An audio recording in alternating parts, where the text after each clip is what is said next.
et vous dire combien nous sommes heureux de nous retrouver ensemble ici au sujet des préoccupations majeures de notre pays qui agitent l'opinion et qui angoissent nos concitoyens. Je voudrais avant tout propos remercier, féliciter les 28 députés du groupe parlementaire Les Démocrates présents à l'Assemblée nationale et qui, depuis un bon moment, tiennent vaillamment la parole, portent, j'allais dire, la parole de cette grande masse de Béninois et Béninoises oubliés, opprimés et qui, sans voix, pleurent, qui sans voix, affamés, ne savent à quel sein se vouer. Je voudrais vous féliciter pour ce travail que vous êtes brillamment en train d'accomplir au nom de notre République. Je suis très touché par la pression psychologique, les diverses menaces, les affrontements déguisés et tout ce que vous arrivez à transcender pour continuer de tenir le gouvernail. Nous savons que la tâche ne vous est pas du tout facile de continuer par tenir la maison. Mais sachez que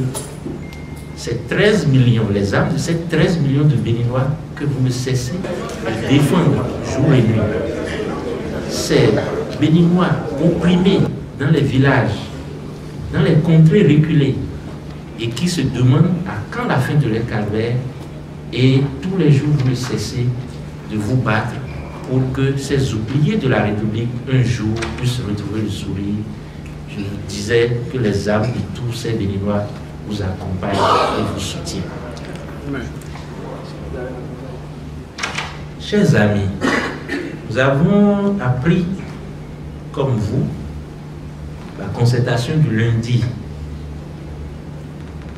22 janvier avec le chef de l'État et ce qu'a été la réponse du Parti Les Démocrates. 2024 est perçu comme l'année de la démocratie par beaucoup d'observateurs dans le monde. Parce que en 2024, plus de la moitié de notre planète est appelée à aller aux urnes pour célébrer la démocratie dans le monde. Dans au moins 77 pays de la Terre. Et le Bénin, perçu comme berceau de la démocratie depuis 1990, pays des conférences nationales, également,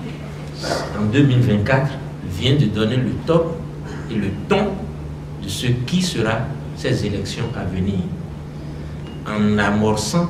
une relecture de son code électoral dans les conditions que nous sommes en train de vivre en ce moment. Je voudrais saluer au nom de mes camarades la sagesse et la clairvoyance des députés du groupe parlementaire Les Démocrates au cours de cette rencontre du 22 qui, chef de file de l'opposition, porte-parole de cette vaste masse des Béninois oubliés, a estimé que la question abordée est une question essentielle qui concerne tous les Béninois et qui va au-delà des députés, les 109 députés présents à l'Assemblée nationale, et qu'il faille qu'ils aillent consulter non seulement l'entièreté de leur parti, mais également toutes les forces politiques, les personnalités politiques qui, depuis plus de 8 ans déjà, sont au front dans ce combat pour redire à tout le monde, à nos gouvernants actuels, que le Bénin est un pays démocratique et restera sur les rails de la démocratie. Et que, même si une faction du peuple se trompe, sort de ces rails, l'ensemble du reste des acteurs politiques s'efforcera de les ramener sur les rails. Je voudrais féliciter cette clairvoyance que les députés du groupe parlementaire Les Démocrates ont eu d'adopter cette attitude démocratique et surtout de responsabilité également vis-à-vis de leur mandat, en demandant à aller se concerter et une large concertation au-delà de leur parti politique. Nous vous en félicitons et vous en remercions.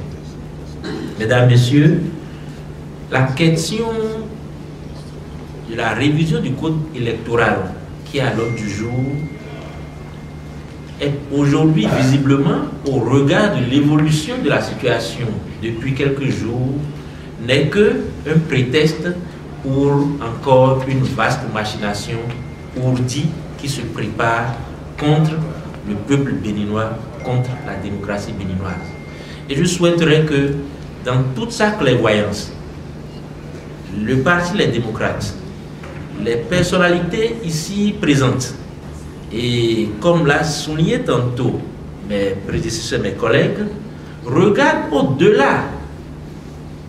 de ce qui nous est présenté, au-delà du jeu qui se joue, les angles morts, les non-dits, les mauvaises interprétations. On poussera la balle à gauche alors qu'on veut aller à droite. D'analyser en profondeur les tenants et les aboutissants du jeu qui se joue en ce moment contre notre pays, contre notre nation, afin de ne se tromper sur rien du tout, afin d'envisager tous les cas possibles et pour que nous puissions nous retrouver à la fin du jeu au bon endroit, pour que, comme ce fut le cas en 2019,